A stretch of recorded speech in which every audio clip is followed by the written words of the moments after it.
Chahi asigi oina America da Pigadaba Lemjaningai Oiraba Anthem Award 2023 Pigadaba Singgi Ming Laothokpada Malemgi saknai rabi Manipur dagi environmentalist Licypriya kanguzamgi mingsu yaurakle.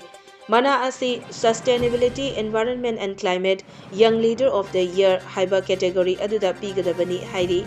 Tha asigi kuntareta mana asi launabagi Licypriya New York da chatkadauri.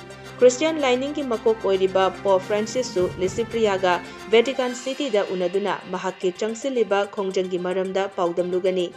Chahi asigi June 5 da pangthokadauriba World Environment Day ga mari leinana Green and Blue Festival 2023 gi thauramda su punna saruk yaminagani. Thauram asi Italy gi khwaidagi chawba media ama oiriba Gedi Group na sinbibani. Masina Licypriya gi Malemgi akoibagi fibam kannanaba changsiliba climate change gi movement asida hena mapangal kalhangani hairi. Dubai da pangthokadaba 39 suba Middle East Energy Dialogue 2023 da Mars 8 da wangangani amadi Germany Foreign Ministry nasu mahakpu Mars 16 tagi 13 fauba special guest oina laknaba barton tawrakre. Licypriya na USA, UAE, Germany amadi Italy leibak mari asigi khongchat kidamak February 16 tagi India thadokani hairi.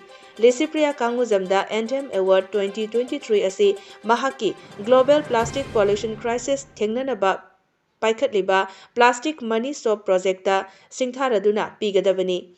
Mangonda pigadawriba sanagi trophy asigidamak Malemgi miyoi lising kayaga lamba taunabada mahakku khalakibani. Anthem Award ki Managing Director Jessica Nahai Anthem Award fangba ngamba haibasidagi hena chawba ikai kumnaba ama laitre. Licypriya gi World Class Talent angang oizarabasu lujingba ama oibagi fidam amadi mahakna tawthorakliba top masaksing asina maram oiraga aikhoina mahakpu ikai kumnabada matik chare haiduna khangatkibani. Licypriya gi damak aikhoina yamna chawthokjai. Licypriya kanguzamgi Plastic Money Soap hairiba wakhalon asi kumja lisingani kunithoigi jundagi Malemgi mafam pumnamaktagi single use plastic waste asi maru fangna muthatkinaba hongdokhibani. Mahaki plastic project asina cherang amadi plastic ki fattabasing asi path turel samudra amadi lobuk lamhangsingda yauba ngamhande hairi.